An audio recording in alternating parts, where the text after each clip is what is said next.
എല്ലാവർക്കും നമസ്കാരം. ഇന്ന് നമ്മൾ വന്നിരിക്കുന്നത് സിമ്പിൾ ആണെങ്കിലും ടേസ്റ്റിൽ മാസ്റ്റർ ക്ലാസ് ആയ സുലൈമാനിയുമായിട്ടാണ്. ഹോ, ഇതാണോ കട്ടൻ ചായ? ഹൈ ക്ലാസ് തള്ള് അല്ലേ? അല്ല, ചായയല്ല, മാജിക്കാണിത്. സുലൈമാനി ഒരിക്കൽ കുടിച്ചാൽ തീർച്ചയായും അഡിക്റ്റ് ആയി പോകും. ആക്ച്വലി ഈ സുലൈമാനി വന്നത് സമാധാനത്തിൻ്റെ മനുഷ്യൻ എന്ന അറബിക് വേർഡ് സുലൈമാനിൽ നിന്നാണ്. മാജിക്കൽ ഡ്രിങ്കാണിത്. ഒരു റീഫ്രഷിങ് ഡ്രിങ്കാണിത്. റിച്ച് ഫുഡ് കഴിച്ചു കഴിഞ്ഞ് അല്ലെങ്കിൽ ഒരു ഹെവി മീൽ ലൈക്ക് ബിരിയാണി കഴിച്ചു കഴിഞ്ഞിട്ട് റീഫ്രഷിങ് ഡ്രിങ്ക് ആയിട്ടാണ് കൂടുതലും സുലൈമാനി കുടിക്കുന്നത്. നമ്മുടെ തെക്കൻ കേരളത്തിലെ വീടുകളിൽ ഇതത്ര ഫേമസ് അല്ലെങ്കിലും അങ്ങ് വടക്ക് ബിരിയാണികളുടെ കലവറയിൽ ഇവൻ മെയിനാണ്. അപ്പോൾ എങ്ങനെ സുലൈമാനി തയ്യാറാക്കാം? അതിനായിട്ട് ആദ്യം തന്നെ മെയിൻ ഇൻഗ്രീഡിയൻസിനെ ഒന്ന് പരിചയപ്പെടാം.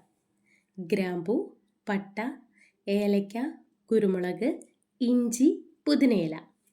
പുതിനയില ഫ്രിഡ്ജിൽ ഇരുന്നത് കൊണ്ടാണ് ഒരു ഫ്രഷ്നെസ് ഇല്ലാത്തത്.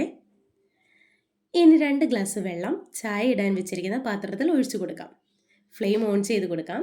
ഇനി ഇതിലേക്ക് 4 ടീസ്പൂൺ പഞ്ചസാര ചേർത്ത് കൊടുക്കാം. ടീസ്പൂണും ടേബിൾ സ്പൂണും മാറിപ്പോകരുത്. 1/2 ഇഞ്ച് വലുപ്പമുള്ള ഒരു ഇഞ്ചി ചതച്ച് ചേർത്ത് കൊടുക്കാം.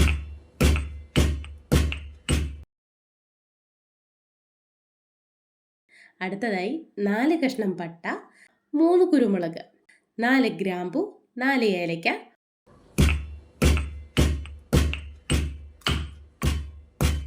ഇവ ഇതുപോലെ ചതച്ച് വെള്ളത്തിലേക്ക് ചേർത്ത് കൊടുക്കാം. ഈ സമയം പുതിനയില കൂടി ചേർത്ത് കൊടുത്ത് ഇളക്കി യോജിപ്പിക്കാം. ഈ ചേർത്തിരിക്കുന്ന ഇൻഗ്രീഡിയൻസ് നിങ്ങൾക്ക് ഇഷ്ടമുള്ള അളവിന് നിങ്ങളുടെ ടേസ്റ്റിനനുസരിച്ച് മാറ്റം വരുത്താം. പുതിന അധികം വേണമെങ്കിൽ പുതിന ചേർത്ത് കൊടുക്കാം, പട്ട വേണമെങ്കിൽ പട്ട ചേർത്ത് കൊടുക്കാം, ഏലയ്ക്ക, ഇഞ്ചി ഇവയെല്ലാം നിങ്ങളുടെ ടേസ്റ്റിനനുസരിച്ച് മാറ്റം വരുത്താം. മധുരം കൂടുതൽ വേണമെങ്കിൽ ഇപ്പോൾ ടേസ്റ്റ് ചെയ്ത് നോക്കിയിട്ട് ചേർത്ത് കൊടുക്കാം. ഞാനിവിടെ 2 ടീസ്പൂൺ പഞ്ചസാര കൂടി ചേർത്ത് കൊടുക്കുന്നുണ്ട്. വെള്ളമെല്ലാം നന്നായി തിളച്ച് വരുന്നുണ്ട്. ഇനി ഇതിലേക്ക് 1/2 ടീസ്പൂൺ തേയിലപ്പൊടി ചേർത്ത് കൊടുക്കാം.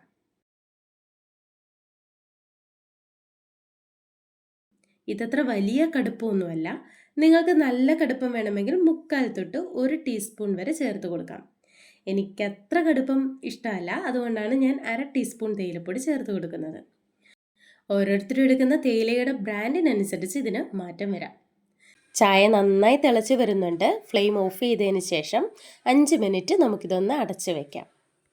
അപ്പോൾ 5 മിനിറ്റിന് ശേഷം നമ്മുടെ ചായ അരിച്ചെടുക്കാം. നമ്മുടെ സുലൈമാനി ഇവിടെ റെഡി ആയിരിക്കുന്നു. അല്പം നാരങ്ങ കൂടി പിഴിഞ്ഞൊഴിച്ചാൽ ഉഷാർ. അപ്പോൾ ഞാൻ എപ്പോഴും പറയുന്നത് പോലെ നിങ്ങൾക്ക് ഈ വീഡിയോ ഇഷ്ടമാവുകയാണെങ്കിൽ തീർച്ചയായും ട്രൈ ചെയ്ത് നോക്കുക, ലൈക്ക് ചെയ്യുക. സബ്സ്ക്രൈബ് ചെയ്യാതെയാണ് നിങ്ങൾ ഈ വീഡിയോ കാണുന്നതെങ്കിൽ ദയവായി സബ്സ്ക്രൈബ് ചെയ്യുക. നിങ്ങളുടെ സപ്പോർട്ടാണ് എനിക്ക് തുടർന്നും വീഡിയോ ചെയ്യുവാൻ സഹായമാകുന്നത്. അപ്പോൾ മറ്റൊരു റെസിപ്പിയുമായി നമുക്ക് വീണ്ടും കാണാം. താങ്ക്